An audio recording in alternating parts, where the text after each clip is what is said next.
Banyak orang mengetahui bahwa untuk memajukan suatu bisnis perlu ada tim yang solid di dalamnya. Semakin solid, semakin hebat, semakin kompeten tim yang di dalamnya, akan semakin mudah pula bisnis tersebut berkembang.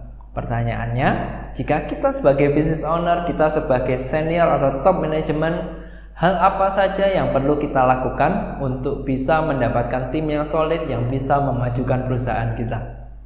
Setidaknya ada 4 hal yang bisa kita lakukan, dan hari ini saya akan berbagi tentang keempat hal ini. Hal yang bisa dilakukan oleh business owner atau top manajemen yang bisa menjamin bisnisnya berkembang dengan tim yang hebat di dalamnya. Hal pertama dan utama yang perlu dilakukan adalah kita harus mempunyai orang-orang yang tepat dan pada posisi yang tepat pula. Memiliki orang-orang yang tepat tentu merupakan hal yang wajib, dan banyak sekali orang sedang melakukan hal ini. Tapi kenapa mereka tidak bisa berkembang dengan cepat? Karena mereka tidak menempatkannya pada posisi yang tepat. Coba Anda bayangkan, Anda mempunyai seorang yang begitu kompeten di bidang finance misalnya. Dia begitu jago dalam audit, dalam angka dan sebagainya, tapi dia ditempatkan di HRD atau mungkin marketing.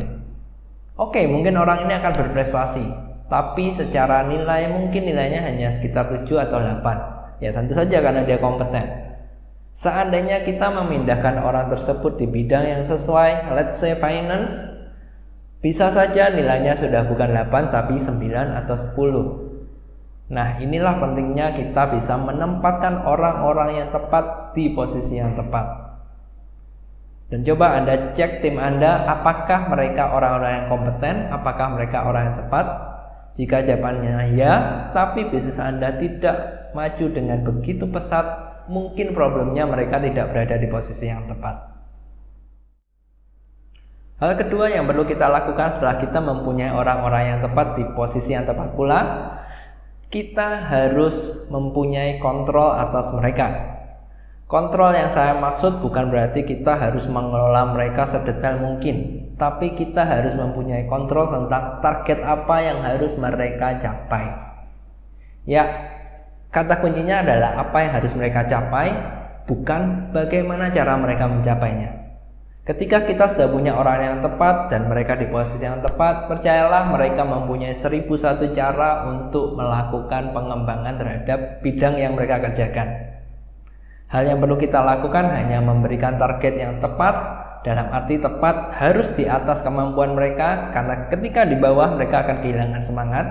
Jadi tentu targetnya harus di atas apa yang bisa mereka capai, sehingga mereka akan memberikan hasil yang lebih optimal. Tapi jangan mengontrol semua detail tentang apa yang harus mereka kerjakan.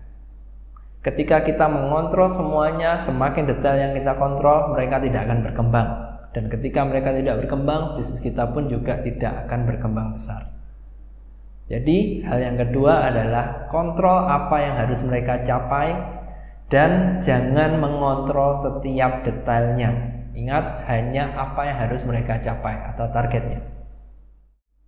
Hal ketiga yang perlu kita lakukan adalah memberikan kepercayaan kepada mereka. Dalam bisnis, kepercayaan itu begitu penting. No trust, no business. No trust, no result. Kita sudah tahu kita mempunyai orang-orang yang tepat di posisi yang tepat, kita sudah memberikan target yang sesuai, tapi ketika kita tidak bisa percaya kepada mereka, hal yang akan kita lakukan adalah kembali lagi di poin nomor 2, kita akan mengontrol setiap detail dari hal yang mereka kerjakan. Dan hal ini tidak akan memberikan hasil yang baik. Kenapa? Begitu seseorang merasa dia tidak dipercaya, dia tidak akan memberikan 100% dari apa yang dia punya. Dia hanya akan mengerjakan sesuai tuntutannya, tapi dia tidak akan mengerjakan sesuatu yang lebih. Tapi sebaliknya, ketika kita memberikan kepercayaan dan mereka tahu bahwa mereka dipercayai, mereka akan memberikan mungkin bukan 100%, tapi 110 atau bahkan 120% dari apa yang mereka miliki. Jadi ingat, berikan kepercayaan, beri mereka kesempatan untuk melakukan hal-hal yang perlu mereka lakukan, asalkan mereka bisa memberikan hasil yang sesuai dengan apa yang kita mau.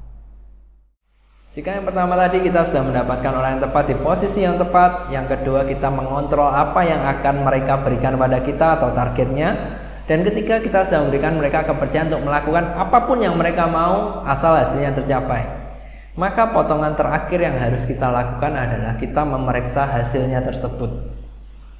Terkadang ada orang yang posisinya sudah tepat, kemampuannya sudah tepat, targetnya sepertinya bisa dicapai, dan kita pun sudah memberikan kepercayaan, tapi mereka masih belum memberikan hasil. Hal ini bukan berarti mereka tidak kompeten atau jelek.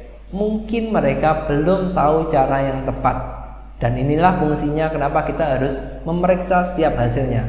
Karena ketika kita tahu mereka tidak perform 100%, kita bisa mengevaluasi dan kita bisa memfasilitasi tentang apa yang mereka butuhkan. Sehingga ketika mereka masih mempunyai kekurangan sedikit di sana dan di sini dan kita memfasilitasi itu, maka kita akan mendapatkan hasil yang bagus.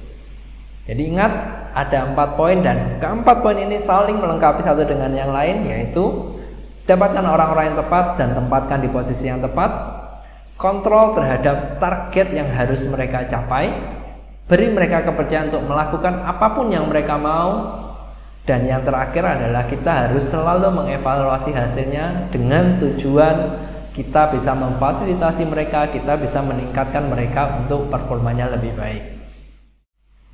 Hai, nama saya Rossi, saya seorang business leader, dan jika Anda menyukai apa yang saya sampaikan hari ini, please tidaknya Anda share ke salah satu teman Anda sesama business owner supaya mereka bisa memfasilitasi timnya, mereka bisa mendapatkan tim yang tepat, dan mereka bisa memajukan bisnis mereka lebih lagi. Akhir kata, sampai jumpa di catatan saya yang berikutnya.